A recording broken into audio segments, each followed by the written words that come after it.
മുസ്ലിം കമ്മ്യൂണിറ്റിയെ പറ്റി വിദ്വേഷ പ്രചാരകർ സ്ഥിരമായി ഉപയോഗിക്കുന്ന വാക്കാണ് സുഡുക്കൾ, ജിഹാദികൾ. അപ്പോൾ അവരോട് നിങ്ങൾ എന്തിനാ അങ്ങനെ പറയുന്നത് വെച്ചാൽ ഞങ്ങൾ അവരെ പറഞ്ഞു, ഞങ്ങൾ സുഡുക്കളെയല്ലേ പറഞ്ഞത്, ഞങ്ങൾ ജിഹാദികളല്ലേ പറഞ്ഞത്. ഇതുപോലെയാണ്, ഇതേ തന്ത്രമാണ് CPM-ഉം മോഹൻ മാസ്റ്ററും ചെയ്യുന്നത്. ഞങ്ങൾ ആ കമ്മ്യൂണിറ്റിയെ മോശമാക്കിയില്ലല്ലോ, ഞങ്ങൾ ആ മെക്സവനെ പറ്റിയല്ലേ പറഞ്ഞത്, ഞങ്ങൾ ജമാഅത്തെ ഇസ്ലാമിയല്ലേ വിമർശിച്ചത്. ഇതാണ് അവരുടെ സ്ഥിരം ന്യായീകരണം. ജമാഅത്തെ ഇസ്ലാമിയും CPM-ഉം തമ്മിലുള്ള ഇണങ്ങിയും പിണങ്ങിയുമുള്ള അവരുടെ ബന്ധം അങ്ങനെ തന്നെ പറയണം. കാരണം 90-കൾ മുതൽ അവർ നല്ല കൂട്ടായിരുന്നു. ഏതാണ്ട് 2016 വരെ ജമാഅത്തെ ഇസ്ലാമി ഓഫീസിൽ CPM നേതാക്കൾ പോകുന്നു, ഇവർ പരസ്പരം വേദി പങ്കിടുന്നു. LDF-നും CPM-നും വോട്ട് ചെയ്തുകൊണ്ട് ജമാഅത്തെ ഇസ്ലാമി സഹായിക്കുന്നു. CPM-ൻ്റെയും LDF-ൻ്റെയും രാഷ്ട്രീയ മുദ്രാവാക്യങ്ങളെ പിന്തുണച്ചുകൊണ്ട് ജമാഅത്തെ ഇസ്ലാമി പിന്തുണച്ചുകൊണ്ട് പ്രസ്താവനകൾ ഇറക്കുന്നു. അങ്ങനെ നിരവധി കാര്യങ്ങൾ കഴിഞ്ഞു പോയിട്ടുണ്ട്. 2016 മുതൽ ഒരു ജമാഅത്തെ ഇസ്ലാമി UDF-നാണ് വോട്ട് ചെയ്യുന്നത്. അന്ന് മുതൽ ഇവർ തീവ്രവാദികളാണ്, മതരാഷ്ട്രവാദികളാണ് എന്നാണ് ഒരു വാദം. ഇപ്പോൾ ജമാഅത്തെ ഇസ്ലാമിയും CPM-ഉം തമ്മിലുള്ള ബന്ധത്തെക്കുറിച്ച് മുൻ മന്ത്രി പാലോളി മുഹമ്മദ് കുട്ടി, മുതിർന്ന CPM എന്നാണ് അദ്ദേഹം സഭാ TV-ക്ക് കൊടുക്കുന്ന ഒരു ഇൻ്റർവ്യൂവിൽ വളരെ വിശദമായിട്ട് പറയുന്നുണ്ട്. ജമാഅത്തെ ഇസ്ലാമിയുടെ ഐഡിയോളജി എന്താണെന്നും അവരെന്താണെന്നും അറിയാഞ്ഞിട്ടല്ല ഞങ്ങൾ അവരുമായി കൂട്ടുചേർന്നിട്ടുള്ളത്. CPM എന്താണെന്ന് ജമാഅത്തെ ഇസ്ലാമിക്ക് അറിയാഞ്ഞിട്ടല്ല അവർ ഞങ്ങളുമായും കൂട്ടുചേർന്നിട്ടുള്ളത്. അത് യോജിക്കാൻ കഴിയുന്ന കോമൺ കാര്യങ്ങളിലുള്ള ഒരു യോജിപ്പ് മാത്രമാണ്. രാഷ്ട്രീയമായി അവർ ഞങ്ങളെ സഹായിച്ചിട്ടുണ്ട്, ഞങ്ങൾ അവരോടും സഹകരിച്ചിട്ടുണ്ട്.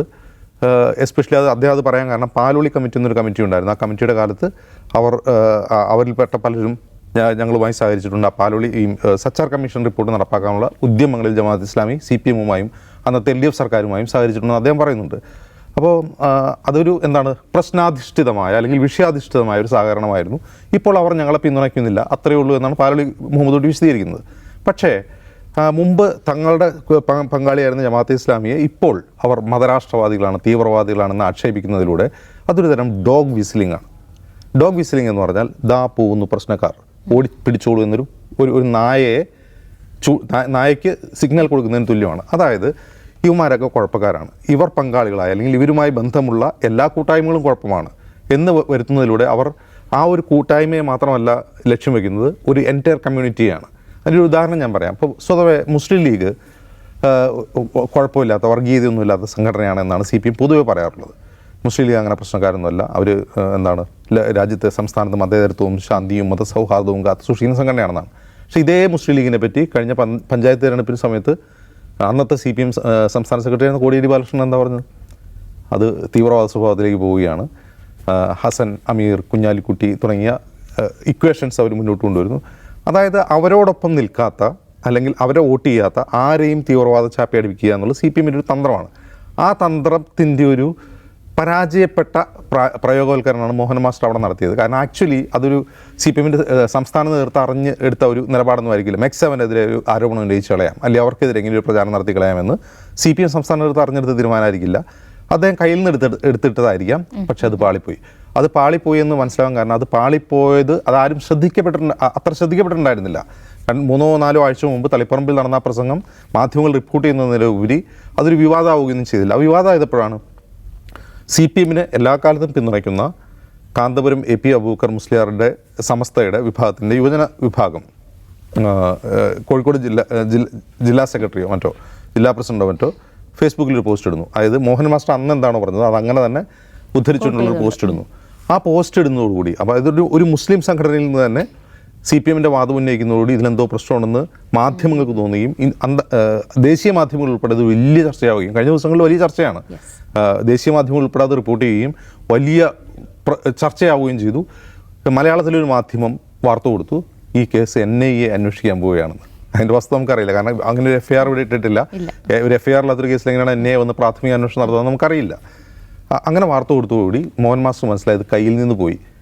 കാരണം ഇത്രയും വലിയൊരു സംഭവമായി മാറുമെന്ന് അദ്ദേഹം വിചാരിച്ചിട്ടില്ല.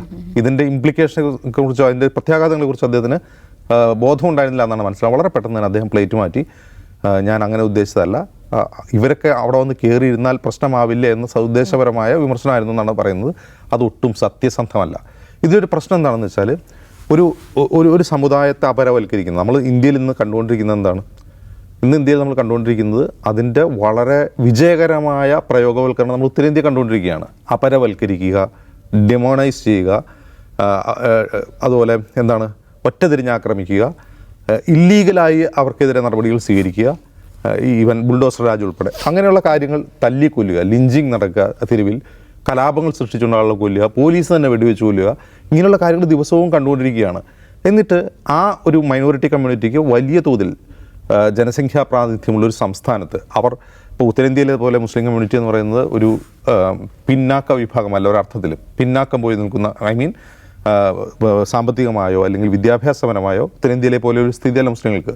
കുറേ കൂടി എഡ്യൂക്കേറ്റഡ് ആയിട്ടുള്ള, കുറേ കൂടി എക്കണോമിക്കലി സ്ട്രോങ് ആയിട്ടുള്ള ഒരു കമ്മ്യൂണിറ്റി, ആ കമ്മ്യൂണിറ്റിക്കെതിരെ ഇത്തരത്തിൽ നിരന്തരം ഇങ്ങനെ പറഞ്ഞുകൊണ്ടേയിരിക്കുക. നിരന്തരം അപ്പം ഞങ്ങൾ അവർക്കെതിരെ പറഞ്ഞില്ലല്ലോ, അതായത് സ്ഥിരമായി വിദ്വേഷ പ്രചാരകരുടെ ഒരു വർത്താനമാണ്, ഞങ്ങൾ അങ്ങനെ പേരെടുത്ത് പറഞ്ഞില്ലല്ലോ, അല്ലെങ്കിൽ കമ്മ്യൂണിറ്റി പറഞ്ഞില്ലല്ലോ. അങ്ങനെയല്ല യഥാർത്ഥത്തിൽ വിദ്വേഷ പ്രചരണം നടക്കുക. വിദ്വേഷ പ്രചരണം എപ്പോഴും എന്താണ്, ചില സൂചകങ്ങൾ ഉപയോഗിച്ചിട്ടാണ്. ഇപ്പോൾ ഒരു ഉദാഹരണം പറഞ്ഞു കഴിഞ്ഞാൽ, മുസ്ലിം കമ്മ്യൂണിറ്റിയെ പറ്റി വിദ്വേഷ പ്രചാരകർ സ്ഥിരമായി ഉപയോഗിക്കുന്ന വാക്കാണ് സുഡുക്കൾ, ജിഹാദികൾ.